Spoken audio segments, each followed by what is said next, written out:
Welcome to part 2 on logarithms and graphs. We're going to look at the properties of logarithms in this video, and let's take a look at the first one here. We have a base of a, so it's log base a of 1 equals 0. I want to take a raised to the 0 equals 1. And this is true because when we have a base raised to the 0 power, with the exception of 0 raised to the 0 because that one's just weird, we have a to the 0 equals 1, and you know that that is a true statement. Also, a raised to the 1 equals a would also be true because anything raised to the first power is just the base. So that's also a true statement.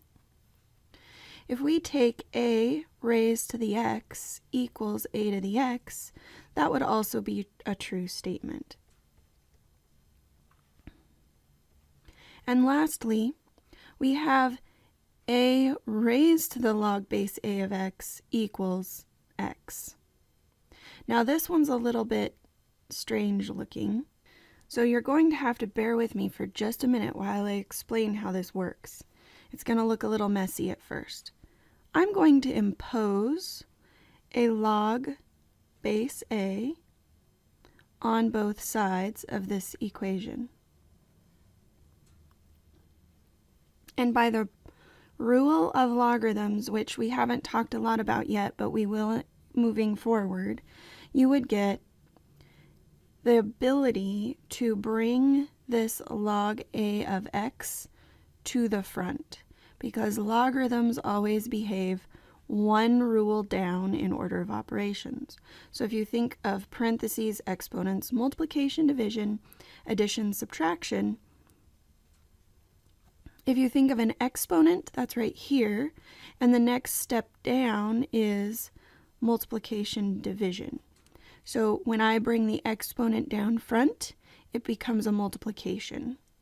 That would give me log base a of x times log base a of a equals log base a of x.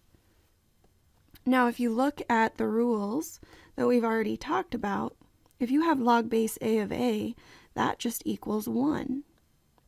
And finally, you will get the statement that is true, log base a of x equals log base a of x. So you get a true statement. It's not necessarily obvious what we'll do with that yet, but I think it will be helpful as we move forward. So we need to graph f of x equals 2 to the x and g of x equals log base 2 of x on the same set of axes using the fact that they are inverses of each other. So on the first graph, I'm going to graph f of x. Let's make a table of values. So I'm going to have, let's say, -2, -1, 0, 1, and 2 for my x values. And my 2 to the x will be 1 over 4, 1 over 2, 1, 2, and 4. So let's graph that on my xy axis given. So at -2, I'm at a fourth. At -1, I'm at a half. At 0, I'm at 1. At 1, I'm at 2. And at 2, I'm at 4. So if I connect the dots, I will have this exponential growth function. Now let's graph g of x equals log base 2 of x. Remember that functions, exponential and logarithmic functions, are inverses of each other. We can say that anything that was a coordinate point on the exponential curve, we can now swap the x's and y's, and we will have the values for the logarithmic curve. So if we say that x equals a fourth, y, or log base 2 of x, equals the x value in the first table. At 1/2, we have -1. At 1, we have 0. At 2, we have 1. And at 4, we have 2.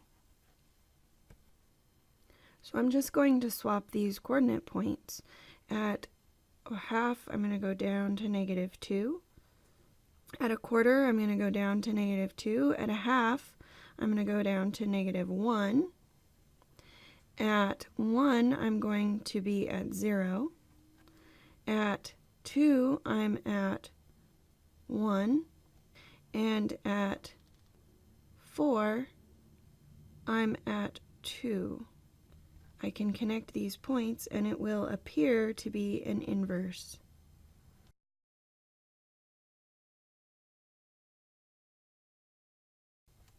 And it does.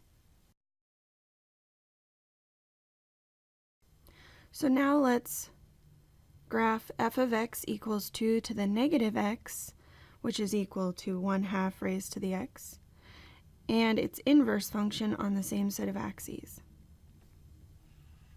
I'll have x and 1/2 raised to the x.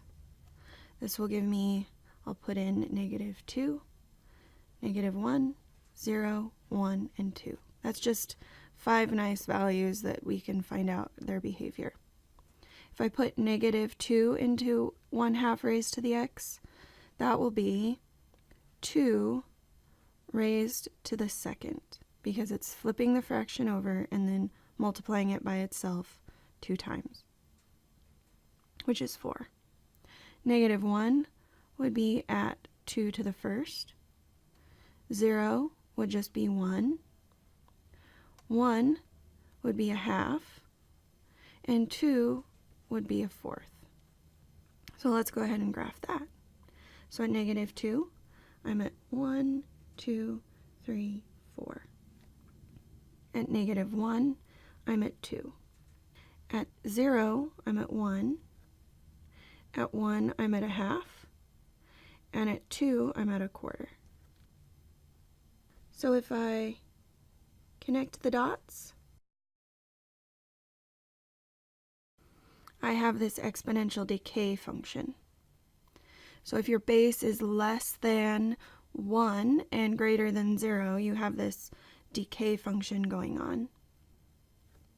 If I wanted to graph the inverse, I would literally swap all my values. So my x would become 4, 2, 1, 1/2, and 1/4. And my y value would become the -2, -1, 0, 1, and 2.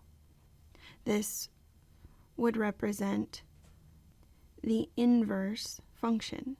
Now, 4 is the first coordinate point, and -2, 2, -1, 1, 0, 1/2, 1, 1/4, 2. So if I connect the dots on this one, it will be something like this. And hopefully, once again, you can see that these do reflect about the line y equals x and how they relate to each other. Hopefully you have now kind of observed that one is the inverse of the other, and that will help us solve logarithmic and exponential equations in future assignments. This is what the family of logarithmic functions look like as the base changes.